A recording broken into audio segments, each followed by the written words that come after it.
안녕하세요. 오늘의 학습 주제는 판 구조론입니다. 이 영상은 판 구조론의 도입부로 판의 개념과 종류, 판 이동의 원리와 주요 판의 명칭, 그리고 판 이동의 영향을 보고 판 구조론을 정의하고 마칠 거예요. 지구 내부를 보면 제일 바깥의 얇은 부분을 지각이라 하죠. 바닷속에 있는 평균 5km 두께의 얇은 지각이 해양 지각이고요. 대부분 우리 눈에 육지로 보여지는 대륙 지각은 그 평균 두께가 약 35km죠. 지각 아래에는 가장 큰 부피를 차지하는 맨틀이 있고요. 이 맨틀 중에서도 지각 바로 밑에 있는 딱딱한 부분을 최상부 맨틀이라고 해요. 이 최상부 맨틀과 지각을 합쳐서 암석권이라 하고요. 평균 두께는 약 100km 정도입니다. 학교 시험에서 이런 구체적인 수치는 보통 나오지 않지만 나중에 지진의 발생 깊이를 이해하기 위해서는 암석권의 평균 깊이를 기억하고 있으면 좋아요. 한편 단단한 암석권 아래에는 연약한 물성을 가진 맨틀인 연약권이 존재하고 있는데요. 약 100에서 400km 정도의 깊이에 있어요. 맨틀 전체가 깊이 2900km까지이기 때문에 연약권은 사실 맨틀에서는 아주 얇은 부분에 속하겠죠. 또한 이 연약권에서는 온도가 연약권을 구성하는 암석의 용융점과 비슷하기 때문에 약 10에서 20% 정도가 부분적으로 용융되어 있어요. 참고로 암석이 녹는다라는 것을 용융된다라고 표현합니다.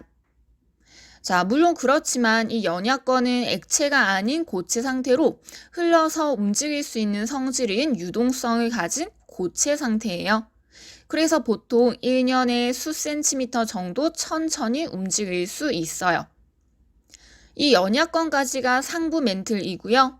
깊이 약 700km부터는 하부 맨틀, 그 사이는 전이대라고 부릅니다. 이제 맨틀 아래에는 고온의 액체 상태로 대부분 철로 되어 있는 외액이 있고요. 역시나 거의 철로 되어 있으나 압력이 너무 높아서 고체 상태로 존재하는 내액이 있어요. 그럼 이렇게 판의 경계를 나타낸 세계 지도에서 우리가 보고 있는 것은 바로 암석권의 표면이 되겠죠. 그리고 이 암석권이 쪼개진 각각의 조각 하나하나가 모두 판이라는 것입니다. 판의 개념을 이제 정확히 알겠죠.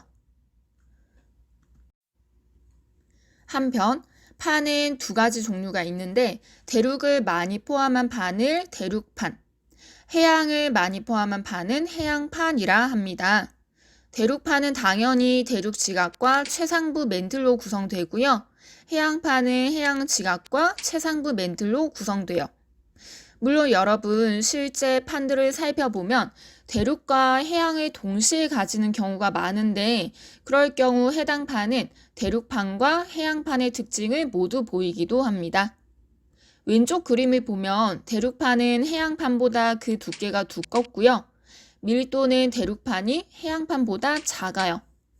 왜냐하면 해양판은 주로 무거운 철과 마그네슘을 많이 가진 현무암으로 구성되어 있고 대륙판은 주로 가벼운 규소와 산소를 많이 가진 화강암으로 구성되어 있기 때문이에요. 그래서 만약에 해양판과 대륙판이 충돌을 한다면 무겁고 얇은 해양판이 섭입, 즉 가라앉으며 대륙판 밑으로 들어가게 됩니다. 그러면 여러분, 판은 어떤 원리에 의해 이동할까요? 왼쪽 그림을 보세요. 긴 수조에 물을 넣고 종이배를 띄워 놓았어요.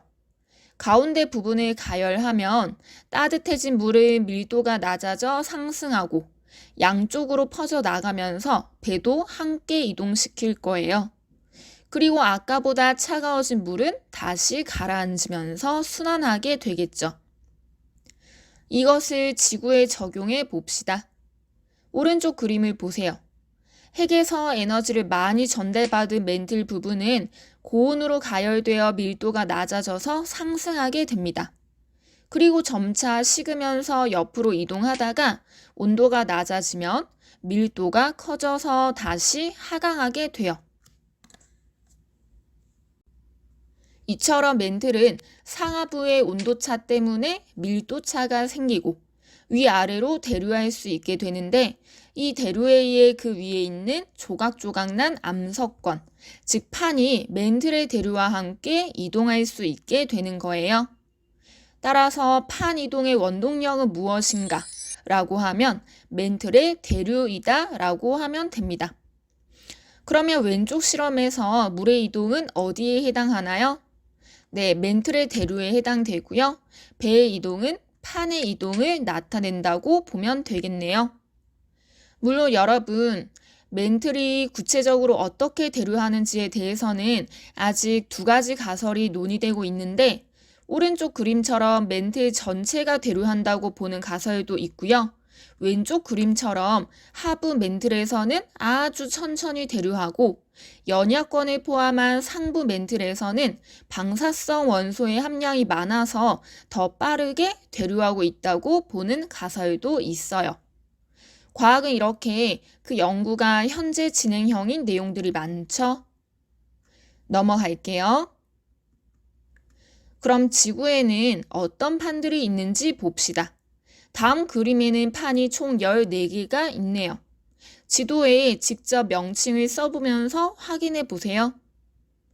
이 중에서도 크기가 큰 판들은 기억하면 좋은데 먼저 서쪽의 유럽과 동쪽의 아시아 지역이 포함된 유라시아 판은 우리나라가 포함되어 있는 만큼 아주 중요하니까 꼭 기억하세요. 그리고 그 아래에 인도 호주판, 남극판, 태평양판, 북아메리카판, 남아메리카판, 아프리카판 이 정도는 기억하세요. 그러면 실제로 여러분 암석권은 이렇게 14개의 조각으로만 나뉘어져 있을까요? 다음은 현재까지 밝혀진 판의 경계들을 나타낸 지도인데요. 훨씬 더 복잡하죠. 한번 확대해 볼게요.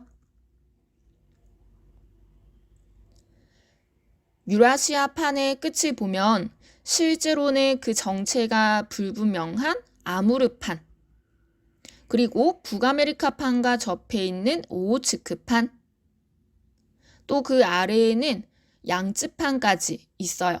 더 복잡하게 쪼개져 있죠. 또한 인도 호주판도 사실은 인도판과 호주판으로 나뉘어져 있는 것을 볼 수 있네요.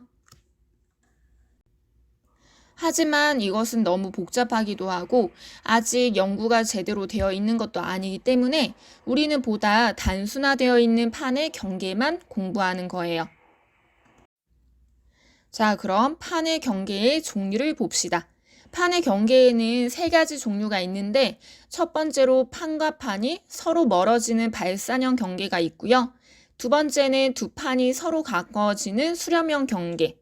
세 번째는 두 판이 서로 반대 방향으로 어긋나게 이동하는 보존형 경계가 있어요. 그런데 다음 지도에서와 같이 지진과 화산이 발생하는 지역은 판의 경계와 거의 일치하는 양상을 보입니다.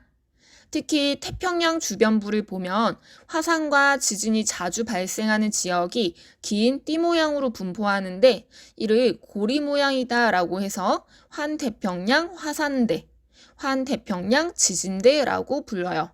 그리고 화산 활동이 많아서 이곳을 불의 고리라고도 하죠.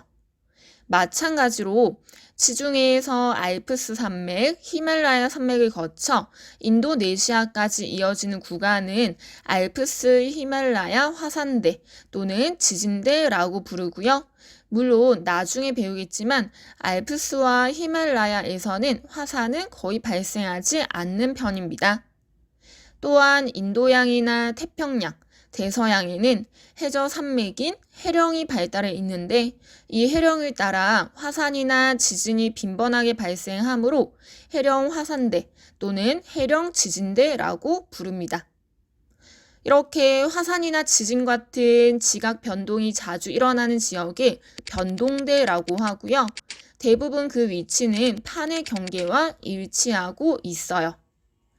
그렇다면 판의 경계에서 이러한 지각 변동들이 자주 일어난다는 것은 무엇을 의미할까요? 네, 바로 판들의 상대적인 운동에 의해 판의 경계에서 어떤 변화들이 일어나고 따라서 여러 가지 지각 변동과 다양한 지형이 발달할 수 있는 거예요. 이것이 바로 판 구조론입니다. 지표면은 여러 개의 판들로 나뉘어져 있고 맨틀의 대류에 의해 판이 상대적으로 운동하면서 판의 경계 부근에서 지각 변동이 일어난다고 보는 이론이 바로 판 구조론이에요. 판 구조론의 개념과 핵심 이해되나요? 오늘 영상은 여기까지예요. 여러분 복습하세요. 안녕.